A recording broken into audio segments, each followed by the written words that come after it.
The Denver Nuggets are showing us why they won the championship last year. They have a target on their back. Every team is trying to prove something when they play the Nuggets, especially when there are only 12 games left in the NBA season.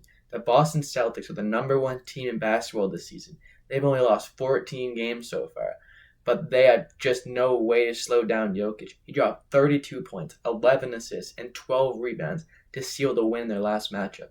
They tried everything on him, every defensive scheme they could, but Porzingis could not hold Jokic one-on-one. He backed him down under the rim every chance he got. He's unlike most superstars.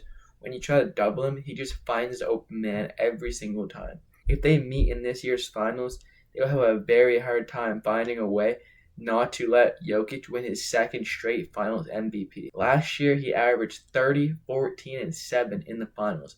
And don't forget about Jamal Murray, who also put up 20 and 10. The 2023 Nuggets ring was legit one of the best playoff runs in NBA history. Since 2003, when the NBA changed the first round from a best-of-5 series to a best-of-7, the only teams with a better playoff record was the greatest team to ever step on a basketball court. In 2017, the Golden State Warriors, led by Steph Curry, Klay Thompson, Draymond Green, and Kevin Durant, swept every series on their way to the finals, almost going 16-0. If it wasn't for LeBron James, they finished with the best playoff record in NBA history, only losing one game. The Denver Nuggets 2023 championship tied the 2007 San Antonio Spurs with a playoff record of 16-4. They delivered the first championship to the Denver Nuggets franchise and were no doubt one of the best basketball teams in the last 20 seasons, but somehow the 2024 Denver Nuggets have gotten even better. In 2003, the Denver Nuggets only won 17 games that season, which landed in the third pick in the draft. They selected Carmelo Anthony, who immediately became a 20 points per game scorer. He averaged 21 points per game as a rookie, and it was a real debate whether Carmelo or LeBron was better. Every year with Melo, they made the playoffs.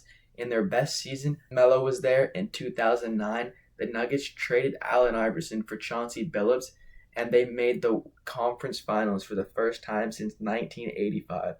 2009 Lakers vs. Nuggets was one of the most underrated playoff series of all time. Kobe had 40, Melo had 39 in Game 1. Both of them played over 40 minutes, but the Lakers came out on top, 103-105. Game 2, Melo dropped 30 as well, tying the series 1-1 heading back to Denver. But from there, the Nuggets fell apart, losing in 6 games. Shortly after, fellow 2003 draft pick LeBron James formed a super team in Miami, and Melo decided he needed to change of scenery as well. So halfway through the 2011 season, Carmelo Anthony got traded to the New York Knicks. Later on, the Denver Nuggets would use one of the first-round picks they acquired from the Carmelo Anthony trade to draft Jamal Murray. In 2014, the Nuggets had the best second-round pick in NBA history. They selected Nikola Jokic, 41st overall, during a Taco Bell commercial. Jokic even admitted he was sleeping at the time his name was called. Jokic stayed in Serbia to develop another season before coming to play in the NBA for the first time. He actually won MVP of the Serbian league he was playing in at the time. We should have known he would have become an MVP. Jokes aside, here's a list of all the MVPs drafted in the second round in the NBA history. Willis Reed in 1970 and Nikola Jokic. Michael Malone and Jokic started their careers together in Denver in 2015. In the following season, the first season Jamal Murray and Jokic played together, Jamal Murray averaged 10 points and 3 assists, and Jokic put up 17, 10, and 5. The hope of making the playoffs in 2017 was decided after Russell Westbrook's game winner that was capped off his historic 2017 season. A lot of people forget the Denver Nuggets drafted Donovan Mitchell but traded him to Utah on draft day for Tyler London and Trey Lyles that offseason. But they made up for it, drafting Michael Porter Jr. next season, who was probably a better fit anyways. He had been hyped up since high school. He was the number 1 prospect in the country, but fell into the Nuggets' lap for the 14th pick because of a couple of back injuries in college. 2019, Jokic was an all-star for the first time, and the Nuggets finished with the 2nd seed. They beat the Spurs in 7 games in the first round. The second round Portland series, I believe, was the turning point, the moment that defined the Nuggets and made them into one of the best basketball teams ever. Nikola Jokic was playing his best basketball of his career up to this point. Jokic averaged 27 points, 13 rebounds, and 8 assists per game. In Game 1, he dropped 37 points, his playoff career high. In Game 3, the series all tied up, headed back to Portland, was truly one of the craziest playoff games. That game holds the record for most overtimes in a playoff game, with 4 overtimes. Damian Lillard hit multiple unbelievable shots down the stretch to seal the Blazers' win 137-140, a tough series for the Nuggets, who lost in 7 games. Jokic was tired. His conditioning and work ethic was not at the elite level it is today. He put up some great numbers, but something in his mindset shifted after coming up short. He lost 30 pounds in the offseason. Everyone remembers the 2020 bubble. Some people liked it, some people didn't. But regardless, Jamal Murray was on full display.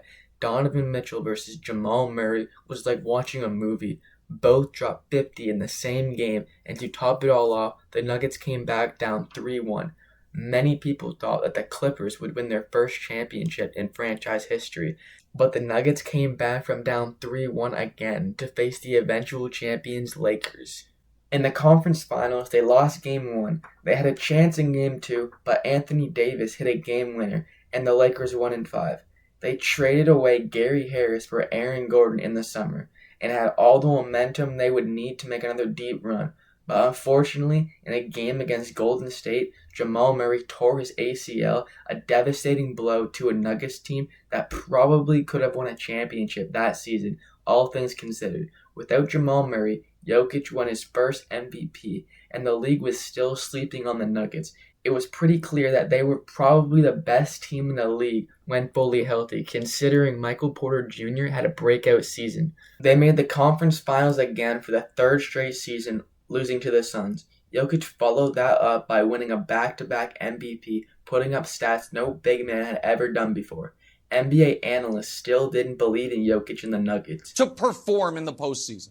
The guy's 25, 10, and 5 on 47% shooting, and he's one of the greatest players ever. Okay. Well, Draymond Green, who's 5 inches shorter than you, is so much more impactful on winning, it's a joke. It didn't help when they lost to Golden State in the first round in 2022. Jokic took a lot of criticism in that series, but in hindsight, the 2022 Golden State Warriors had Steph Curry playing at an elite level, Klay Thompson playing well, Draymond Green, and prime Jordan Poole. I know it's funny to say prime Jordan Poole, but to be fair, Jordan Poole single-handedly earned a $140 million contract because of his play during that series. He made Steph Curry come off the bench. The Warriors were a great team, and it wasn't Jokic's fault. Like many fans and media personnel may have you believe, 30, 31, 13, and 5. Those are the stats Jokic put up in that series. And because Jordan Poole hit a 3, it's all Jokic's fault. He's overrated and will never win a ring. 2023 proved them all wrong. Similar to LeBron in 2011, Jokic got robbed of his 3rd straight MVP. But like I said earlier, the Nuggets fully healthy are the best team in basketball, and still are. Devin Booker could not miss a shot for about 3 straight games. I don't know how every shot he took in was going in. It was mind-boggling. Game 4, the Nuggets down 2-1, and Nikola Jokic put the league on notice, scoring 53 points. The Suns had no answer for him. After the game, the Nuggets finished off the playoffs, winning 10 of the last 11 games, sweeping AD and LeBron in the process.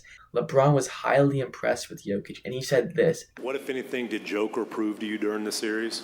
Nothing. He sees plays before they happen. There's not many guys in our league like that. And not only just about his game, everybody gets cracked up into his stats, but I don't think a lot of people talk about like this part of his game. And it's not talked about because a lot of people don't understand it, but I do. He's special. The Miami Heat were no match for Denver. Jokic put up 30, 14, and 7 on 58% from the field and 40% from 3. The only player in NBA Finals history to put up those numbers, along with Jamal Murray's 21 and 10. Jokic's Finals MVP was well-deserved. The Nuggets had one of the greatest playoff runs of all time. But 2024, the Denver Nuggets somehow got better. In 2023, the Denver Nuggets' offensive rating was 117.1, scoring an average of 115 points per game. they finished with the first seed in the West. But this year, they have an offensive rating of 118.4.